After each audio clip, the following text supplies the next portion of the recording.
Hello, welcome back to Retro Rats. Today we have a new device and we're going to show you what it is and what it does.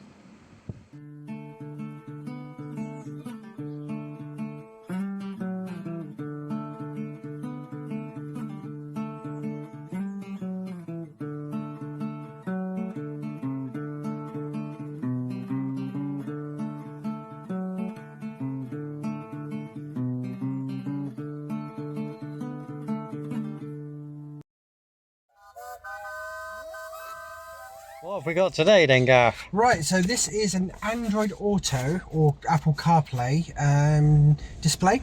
Yep, display. Yep. For the dash. So today we're in a retro 2001 model Ford Escort van. Okay, so there's the device itself. Yep. It comes with a dash cam as well. Which This is the special bit. This has got the dash cam. So we're back. hoping that sits when it sits on a dash. We're hoping it sits high enough to see over the wiper blades. And it's actually it's actually pretty good because it comes with a free SD card as well. Yeah. So this kit, if you want to show the people the box. Yeah. Making endless driving fun. 24-hour replay, 30-day return, 2-year warranty. I mean, that's pretty good. But that's reply. 24-hour reply. Yeah. No idea. No idea what that is. No idea what this. We got it from Amazon, so. Yeah, it's off. This one's off of Amazon. Other retailers are available. Yeah, but they are really coming down in price now. So you come with a spare sticky pad for the foot. Sticky pad for the foot. Obviously the screen with the stand on it. That is your power adapter. Power adapter. Which is a Type-C USB. I believe this is the section that will join to your radio and that, and it goes into your plug socket. I'm not sure if this is a Bluetooth module or not. We'll have to have a play and see if we can work it out. We are going to have a play. It's quite a good little device there, let's see. So this one, so not entirely sure what that means. The pause there is Gareth putting his glasses on and off. I can't see anything with these on.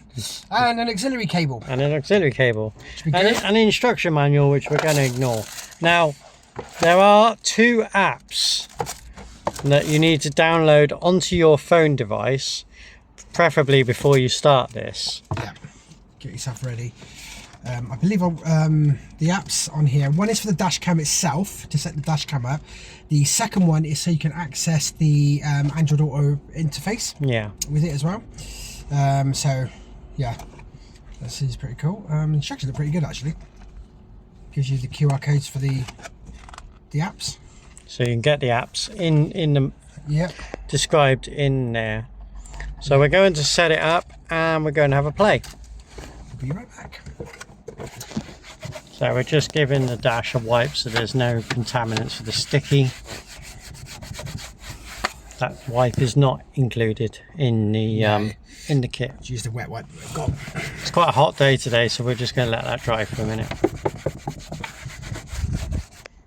Positioning.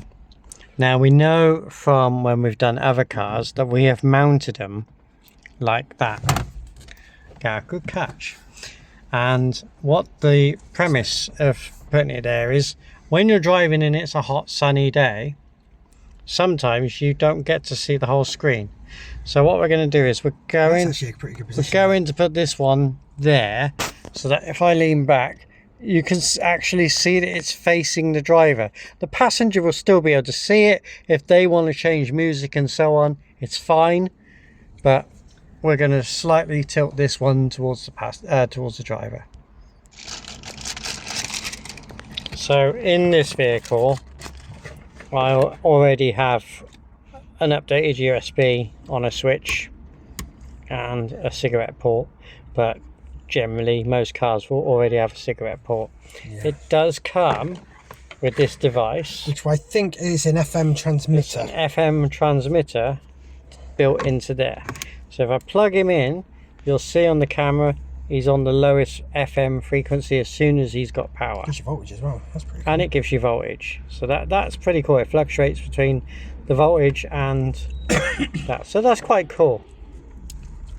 And it's away enough from your gear stick. Yeah. If you're on automatic, you got even more room. Right, I'll tell you what, process. Boot up process. Gareth's now plugged the power pack in for this device. We're going to have a look to see this later, see if we can slim it down a bit, because we do have Bluetooth on this stereo, so we might not need the FM frequency bit. So I booted up quite quickly. Well, that booted up quick. Okay. TF card is loading. I believe that is going to be for the dash cam. Oh, okay. So this is what you see when. Yeah. So this. So obviously we haven't mounted it yet. We're just literally having a play before mounting it onto the dash. Yep. Okay, so the setup process for this is fairly straightforward. With Android Auto, you just press Android Auto on the screen. You get a full. You get the full instructions. The full instructions just to show you that Gareth's looking for Bluetooth on his phone. Then it tells you which one it is. It's the T86 device. Yeah. So it's looking for T86 on his Bluetooth. Bluetooth. I'm just waiting for my phone to scan. He will eventually have T86 as a Bluetooth connection on his phone. Theoretically. There we go. There you so go. We've got it on here. It shows up as a Bluetooth headset, which I believe should be about fine. Should be about right. There you go. And you get the pair button. You get the pair button. Pair bottom. Sorry button. And it's recognising it. It's recognising it, and there we go. We're connected. Turn off. Straight away. Yeah. It's looking very similar to other devices that we've done. Yeah. That is mirrored Gareth's phone, so he's got his Spotify already loaded, and it's straight away booted up to say where we are. Yeah. Ignore that's a better route plan. It's a different. That's not Google. Yeah. Yeah. It's mirrored to your phone, so obviously you can have Google and all sorts, depending what you're using on your phone. So you've got loads of different. It's like with my back case. to the options. So you've got this here, which is so you can bring up all your different applications that you want to use. So you've got YouTube Music, Waze, a better route plan, which is what I use, Copilot. You could make phone calls through this. You can even access your messages. This is mirroring your phone. So the more apps you put into your phone, the more things it will. Only certain apps will work with Android Auto. There's only a select few. They don't want you watching videos when you're driving. No. So you can't access things like YouTube and all that. Yeah. But you do have YouTube Music. You've got YouTube Music. Same with Messenger as well. Obviously, Spotify, YouTube Music are subscription unless you have adverts. Yeah. And then obviously you've got your map. You can obviously access your full Spotify here. You can access all your application, all your playlists through this. All right. And obviously same with Google. You can switch the view over, so you double tap on the map and it'll bring that map up. Bring the map up like so. And you can obviously still use the search function at the top to choose your destination. Yeah, which is there. So you want to do type in searches. Scotland. Yep, Scotland. Yep. Type in Scotland. Let it plan. I'll tell you what I'm going to do because it will confuse people. So let's change it over to Google Maps. So Google Maps. There you go. So. Right, okay, so say for example, I wanted to go to NEC, good example. It will settle that for you. Oh yeah, National Exhibition Centre, centre of the country, there you go. It's straight away, it's set it up. It's nice and clear, so I'm just zooming in there for you. Yeah. But if I zoom back, that is how clear. Avoids road closures on the A417 in Cheltenham. So there you go, you've got your dash. You've got your clear thing, and if I raise up like this, you'll see that it really doesn't disturb the view. It's not intrusive at all. So all we need to do now is have a look at the dash cam side of it. As you can see while we've been recording this, we are parked and in a bay. But what we're going to do now, I'm going to pass the phone over to Gareth, and he's going to record as we do a little demonstration. Now what we have found is there is a tilt on the back of the camera that's on the back of this, and we've tilted it up. And unfortunately, with all dashes, you have to try and find the best place. Now you could put a little block in there to raise that, screw something into your dash so that you can raise it up. And we might look at doing that in the future. But for the moment, we have, for this moment, just mounted it. But you do get spare to play with anyway. So I'm going to pass the phone to you, and we're going to drive around this car park. Now, it's going to reset again now. And I'm going to let it reset. The Bugatti, is that a Veyron? I think that's a Veyron or a Chiron, I'm not sure. So you can let the card load up. Start recording. Now it should start automatically recording anyway. And obviously then it'll boot up your you'll see the maps and stuff. But we're just driving it around with the camera on just to see what Gets an idea. What the camera's picking up. Right, so some of that car. It did Actually, see that it's not car. doing too bad. And if I do the wipers, look, you do see more, but I'm not taking my wipers off. Why not? Why not?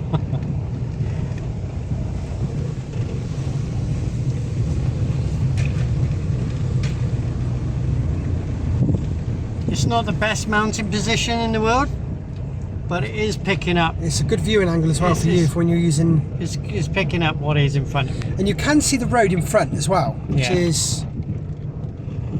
So I think it's okay. It'll do the trick. I think it's doing the trick. I think it'll do the trick. No camera Nice. at all. Yeah, better than nothing, isn't it? There you go. I'll punch that back. Okay, so do you want to run people through the options quickly, like what options there are, how to settings and so on? Yeah. Okay. So there's plenty of settings on this. So there's obviously this is the DVR, all the dash cam footage. Okay. Everything is obviously done through the home screen. So down here, you go into this, and you've got loads of options you can use. Loads of options. So obviously you can set the resolution. It is a 2.5K resolution on this one. It's fairly decent. Yeah. You can set the split time. Now generally I recommend between 3 to 5 minutes. Yeah, I like 5 minutes segment. All right. Obviously you can choose where you want to record the interior of the microphone. Yeah. This unit also supports a rear dash cam. A rear dash cam, which I don't believe that's for. I think that's a. Yes, it is. So just for your information, what we've done is we've plugged in the auxiliary lead into the stereo and gone down to the stereo. Now obviously you might not like cables around your vehicle. We're going to straighten these up and so on. Yeah. But what that does is if you do the auxiliary cable direct, then that does away with the FM transmitter that was down here. Yeah. Now this unit also supports Bluetooth. Now obviously this stereo looks like it supports Bluetooth, but Chloe didn't want to go down that route straight away. Now how it generally works is you don't connect the Bluetooth to the actual screen itself. You connect the Bluetooth to the radio, and then everything is then projected onto the screen. Yeah. So your audio is coming through the stereo, but your just everything, like for example your navigation would be then set. I do apologise. I can't get words out. We know what you mean. So but I don't want to connect to a stereo because my phone and my stereo do not like each other. The good thing is, if you've got, say you're buying one of these and you don't have a working radio, because there's a lot of cars that do have faulty radios, this actually has a built-in speaker. Yeah. And was talking and playing its music and doing everything through that. Obviously it's not going to be fantastic for music, but it actually wasn't. When that stereo was off, this was actually doing the sound for it. Yeah, so if you just want to use it for, say, for navigation, it's perfect for that. Yeah, it'll give you the audio through the actual so for screen sat itself. nav, thumbs up. For audio, for usability, for everything, it's great. Like I say, that's just the power supply for it. I've plugged in the audio lead in there, so it is coming through the stereo at the moment. Yeah. And obviously, if you want to download your local radio station and put their app on there and that, you can use that. Otherwise, it'll just connect straight away to your Spotify or something like that. And that works seamlessly. Yes. That was becoming a real pain for us just now when we're trying to set this up. Only when you're setting, because what it does is it remembers where your phone was at. Yeah. As soon as you do the ignition, the maps are on and the music starts playing where you left off. Yeah. On the top of the unit as well, there's also a button here. There's a power button. That obviously just turns the screen off, but it doesn't actually shut the unit down. So yeah, that's ideal. And the options in there for day and night mode and all this business brightness and so on. So yeah, it's hunky dory really. So obviously with the unit as well, you've got you can use this. Supports Apple CarPlay, which is obviously for Apple phones. Android Auto. The DVR is the dash cam. Playback, I believe, is if you want. That's right. If you want to look at your dash cam footage.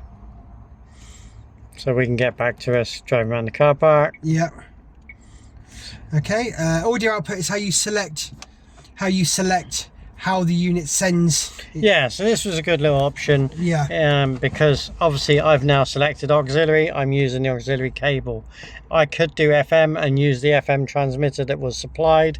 You can do Bluetooth, and as we said, your phone then connects to the stereo, and then that mirrors the audio through the stereo. Or you can just select speaker, and which is what I said moments ago, and it will just play without play itself rather than using the stereo. So you do have all these, and obviously on FM you can select what frequency you want as well, because a lot of these ones from a certain country are all set to 87.5, and what you find with that is when you're going on a long journey you'll pass about 20 other cars and listen to their music, so you can select that to something more appropriate to you and where you are. For something that's so cheap, I mean, this was £40. £40 unit, a £40 unit. I mean, you're getting so much technology for 40 quid. 9-inch touchscreen. There you go. Yeah. So and have a play with the little apps. The apps just give you the options to view what you're doing there, and obviously you can use what you have at the dash cam one to download the footage to your phone and so on. So yeah, a £40 one, thumbs up. We're really happy, really usable. You can't get anything else. Snappy as well. Yeah. A little footnote before we go: we removed the audio auxiliary cable that was going into there, auxiliary cable, and we tuned it into 106.6 down there. Matched it on the screen. Even though it's on the FM, and the stereo picked it up, and it's flawless, absolutely clear. So it's a bit much tidier setup now. It's a much tidier setup. So you only literally have your power supply now. You don't need the big bulky the radio adapter. You can give that to a friend. We can't work out what that's for. I don't know why that's supplied, because it's working without it. And you don't need your auxiliary cable, because if you put it on the FM, it picks it up and it's working fine. So yeah, even better. Literally the only cable you got is the power cable, and you can put that around your vehicle wherever you so wish. Good footnote. So I hope that's really helpful for you. Obviously we learn as we go along, and we're using this. We're not affiliated. We've bought this product, so we just have a play, and you see it as we ramble. Yeah. So catch you on the next one. Stay safe. Stay retro. See you on the next one.